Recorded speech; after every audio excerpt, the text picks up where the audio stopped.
In the previous clip, we saw how difficult it may become to match renewable energy supply to electricity demand.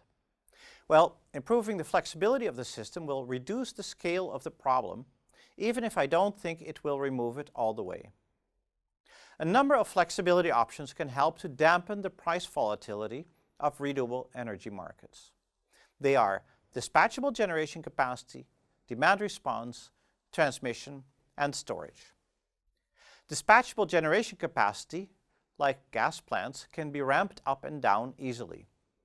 It's very attractive, therefore, from a technical point of view, but it's expensive to build these facilities and, in case of biomass, the sustainability of the fuel is questionable. A cheaper option, at least on the face of it, is to ask consumers to be a bit more flexible with when they use power. This is called demand response. For instance, when you come home with your electric vehicle, maybe you don't charge it all the way right at 6 p.m. during the evening peak, but you wait till the middle of the night when the wind is blowing and demand is low. This could be automated, and it could help a great deal in absorbing daily fluctuations.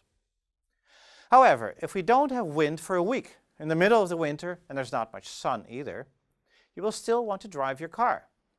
You still would want to heat your house.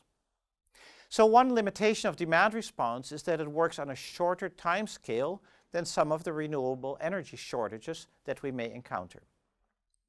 Another barrier is our consumer acceptance. Consumers are not always flexible regarding when they consume energy. Moreover, they will have to somehow tell the companies what their preferences are. Automation is needed to implement this, and this raises issues with respect to security and privacy. A particular case of demand response is sector coupling. That is the electrification of sectors in the economy that so far did not use much power. For instance, industrial underfiring, the transport sector, and space heating. By electrifying these sectors, often a lot of new flexibility is unlocked, because moments when you charge the car or when you heat the house can be more flexible than conventional use of electricity, such as for lighting and TV. Another option to absorb the fluctuations of renewable energy is the transmission network. The supply of renewable energy varies per region in Europe, especially over longer distances.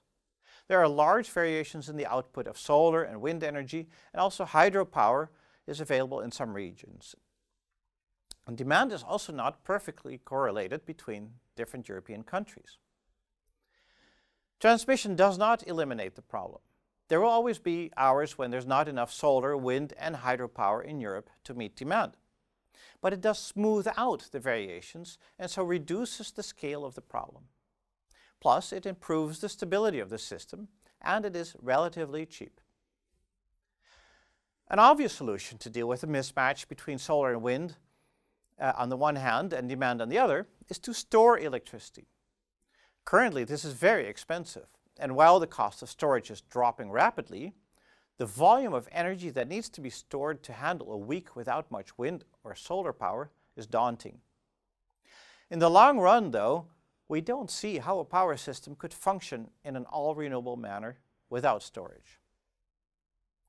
So, to summarize, wind and solar energy cause electricity prices to decline, but they don't reduce the need for dispatchable generation capacity by much.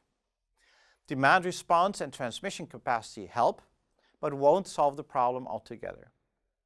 So the big question is how we will finance flexible capacity in the future.